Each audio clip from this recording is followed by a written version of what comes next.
বেশ, আমি তোকে একটা জিনিস দেব, তাতে মারা না যাক কাক ধরা পড়বে। দেবু উৎসুক চোখে তাকায়। আমার ক্যামেরাটা দেব তোকে ওর বদলে। কাকের ছবি ধরা আর কাক ধরা একই ব্যাপার নয় কি? দেবু সে কথা মেনে নেয় এবং সঙ্গে সঙ্গে উৎসাহিত হয়ে ওঠে। আমার জাইসাইকনের সঙ্গে ওর বন্দুকের বিনিময় করে আমরা দুজনেই বেরিয়ে পড়ি সার্কাসের তাঁবুর উদ্দেশ্যে। ভালুক মারার মতলব নিয়ে আমি, আর ভালুক ধরার উৎসাহ নিয়ে দেবু। বাজারের কাছ দিয়ে যাবার সময় দেবু একগাদা কালো জাম কেনে। আমার দিকে বোধ করি তার স্মরণশক্তির পরিচয় দেবার জন্যই গর্ব ভরে তাকায়। জানিস, ভালুকেরা জাম খেতে ভালোবাসে। জানি, কিন্তু যাকে শিকার করতে যাচ্ছি তাকে জাম খাওয়ানো আমি পছন্দ করি না। সাবারের আগে খাবারের ব্যবস্থা একটা নিষ্ঠুর ব্যবহার নয় কি?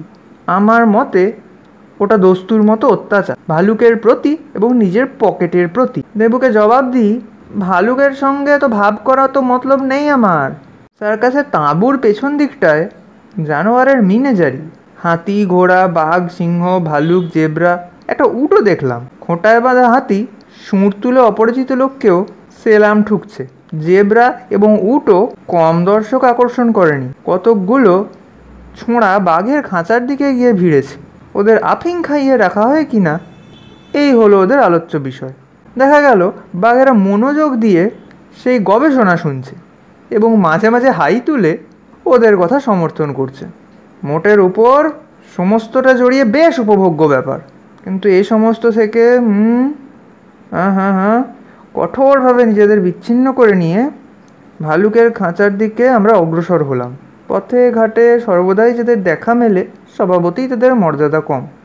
বেচারা ভালুকদের বরাতে তাই একটিও অ্যাডমায়ারার জোটেনি। একটি বড় খাঁচার একধারে দুটো মোটাসোটা ভালুক, আর তার পাশেই পার্টিশন করা অন্য ধারে একটা বেঁটে ভালুক। পার্টিশনের মাঝখানের দরজাটা বাইরে থেকে লাগানো। এতক্ষণ অবধি কোনো সমজদার না পেয়ে মোটা ভালুক দুটো যেন মুষড়ে পড়েছিল। আমাদের দুজনকে যেতে দেখে নড়ে চড়ে বসলো, কিন্তু বেঁটে ভালুকটার বিন্দুমাত্র ভ্রুক্ষেপ নেই। বুঝলাম নিতান্ত উজবুক বলেই ওটাকে আলাদা করে রেখেছে। দেবু পকেট থেকে এক মুঠো জাম বার করলো। তাই না দেখে বেঁটে ভালুকটা লম্ফঝম্প দেখে কে?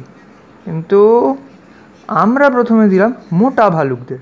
তারা দু একটা চাখলো মাত্র, তারপর আর ছুঁলোও না। এই ভালুক দুটোর টেস্ট উঁচু দরের বলতে হবে, কেননা আমরাও রাস্তায় চেখে দেখেছি জামগুলো একেবারে অখাদ্য। এমন বিশ্রী জঘন্য জাম প্রায় দেখা যায় না।